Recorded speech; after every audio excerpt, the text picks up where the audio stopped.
Engineer محمد علی مرزا ایک بہت بڑا فتنہ ہے، لیکن افسوس کی بات یہ ہے کہ ہمارے صفوں میں یہ فتنہ بڑی تیزی کے ساتھ پھیل رہا اور ہمارے نوجوان بھی بڑے شوق سے ان کی ویڈیوز دیکھ رہے ہیں۔ ان میں سے پہلی بات یہ ہے کہ انجینئر محمد علی مرزا کو قرآن دیکھ کر پڑھنا نہیں، اور جس کی یہ حالت ہو کہ جو بندہ قرآن دیکھ کر نہیں پڑھ سکتا، عربی زبان نہ جانتا ہو اور سارا دار و مدار ٹرانسلیشن پر ہو، تو اسے حلال و حرام، جائز ناجائز پر بحث کرنے کا کوئی اختیار نہیں۔ میں آپ کو سب سے پہلے ایک عالم دین کہ جن کا نام ہے مفتی یاسر ندیم واجدی صاحب، ان کے زبانی آپ حضرات خود سنیں کہ انجینئر محمد علی مرزا کی حقیقت کیا ہے۔ محمد علی مرزا کوئی عالم تو ہے نہیں، اور وہ یہ دعویٰ کرتے ہیں کہ میں نے خود سے پڑھا ہے، تو خود سے جو آدمی پڑھتا ہے وہ دراصل فتنے کا شکار ہو جاتا ہے۔ عمومی طور پر یہی دیکھا گیا ہے۔ تو محمد علی مرزا ایک بہت بڑے فتنے کا شکار ہے، اور یہی ہو رہا ہے کہ علی مرزا کی جس طرح کی ویڈیوز آتی ہیں، ان کی رائے آتی ہیں، اس سے یہ صاف پتہ چلتا ہے کہ آج نہیں تو کل وہ ایک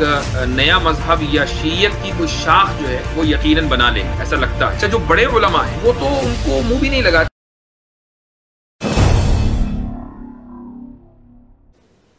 السلام علیکم ورحمۃ اللہ وبرکاتہ۔ میں آپ کا میزبان محمد صفدر۔ ناظرین، میرا آج کا ٹاپک ہے انجینئر محمد علی مرزا ایک بہت بڑا فتنہ ہے۔ پچھلے 1 سال سے میں یوٹیوب پر ان کی ویڈیوز دیکھ رہا ہوں، لیکن افسوس کی بات یہ ہے کہ ہمارے صفوں میں یہ فتنہ بڑی تیزی کے ساتھ پھیل رہا ہے اور ہمارے نوجوان بھی بڑے شوق سے ان کی ویڈیوز دیکھ رہے ہیں۔ ناظرین، میرے پاس بہت ساری باتیں موجود ہیں۔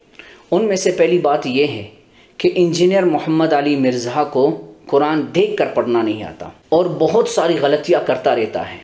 یوٹیوب پر انجینئر محمد علی مرزا کے بہت سارے فالوورز ہیں۔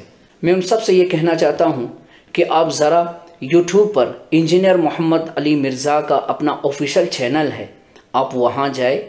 ڈیلی بیسس انجینئر محمد علی مرزا قرآن کا درس دیتا ہے، آپ جائیں وہاں پر جائیں اور آپ دیکھیں کہ ڈیلی بیسس وہ قرآن کا درس دیتا ہے، کیا وہ ڈیلی بیسس قرآن کی غلطیاں نہیں کرتا؟ روزانہ آپ کو ان کی قرآن کے درس میں بہت ساری غلطیاں ملیں گے، کبھی یہاں غلطی کر رہا ہے، کبھی وہاں غلطی کر رہا ہے، کبھی وہاں غلطی کر رہا ہے، اور جس کی یہ حالت ہو کہ جو بندہ قرآن دیکھ کر نہیں پڑھ سکتا، عربی زبان نہ جانتا ہو اور سارا دار و مدار ٹرانسلیشن پر ہو، تو اسے حلال و حرام، جائز ناجائز پر بحث کرنے کا کوئی اختیار نہیں۔ بہرحال ناظرین، میرے پاس بہت ساری باتیں موجود ہیں۔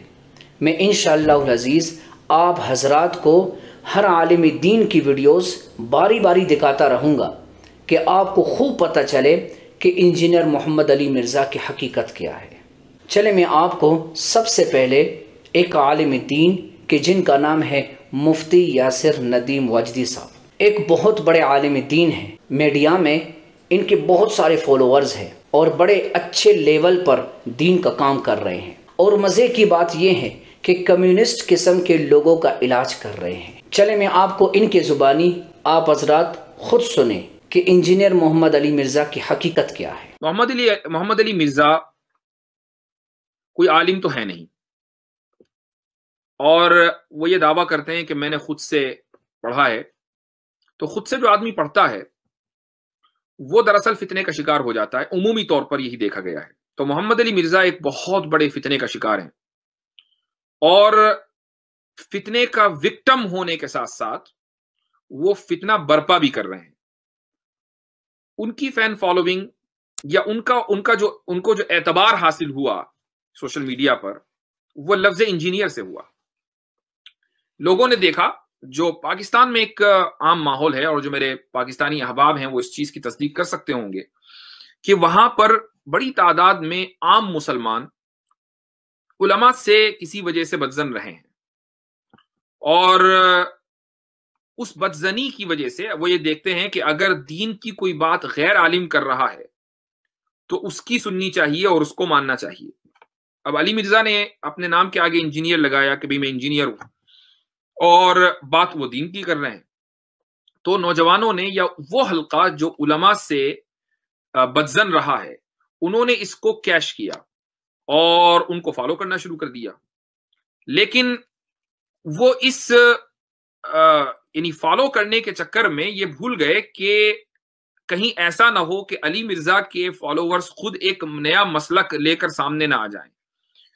اور یہی ہو رہا ہے کہ علی مرزا کی جس طرح کی ویڈیوز آتی ہیں، ان کی رائے آتی ہیں، اس سے یہ صاف پتہ چلتا ہے کہ آج نہیں تو کل وہ ایک نیا مذہب یا شیعیت کی کوئی شاخ جو ہے وہ یقیناً بنا لیں گے، ایسا لگتا ہے.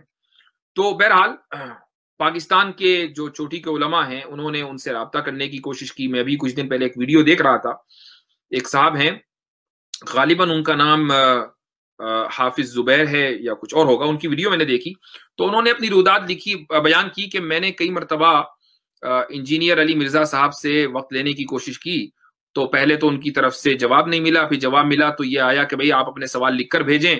جب سوال لکھ کر بھیج دیے تو پھر بھی گفتگو کے لیے تیار نہیں. تو یہ ان کی طرف سے، یعنی عام طور سے چیلنج دیا جاتا ہے کہ کوئی بھی آ کر بات کر لو، اور پھر بات کرتے نہیں ہیں. تو ان کے جتنے بھی ریسرچ پیپرز ہیں جو ان کی ویب سائٹ کے اوپر سب بوگس ہیں، بیکار ہیں. یعنی ان کا اتنی مرتبہ تفصیل کے ساتھ جواب دیا جا چکا ہے. اچھا، جو بڑے علماء ہیں وہ تو ان کو منہ بھی نہیں لگاتے. اس کی وجہ یہ کہ بعض مرتبہ جب بڑے علماء اس طرح کے لوگوں کو منہ لگاتے ہیں تو ان کو پھر ایک طرح کی اہمیت اور اعتبار حاصل ہوتا ہے. تو اس لیے جو نوجوان علماء ہیں ان کو چاہیے کہ وہ علی مرزا کے تعلق سے واضح انداز سے اپنے موقف کو واضح کریں اور ان کی یعنی علمی اعتبار سے ان کی تردید کریں. میں یہ نہیں کہتا کہ ان کی آپ سڑک کے اوپر توہین کریں، توہین نہ کی جائے بلکہ تردید اور کی جائے، تنقید کی جائے.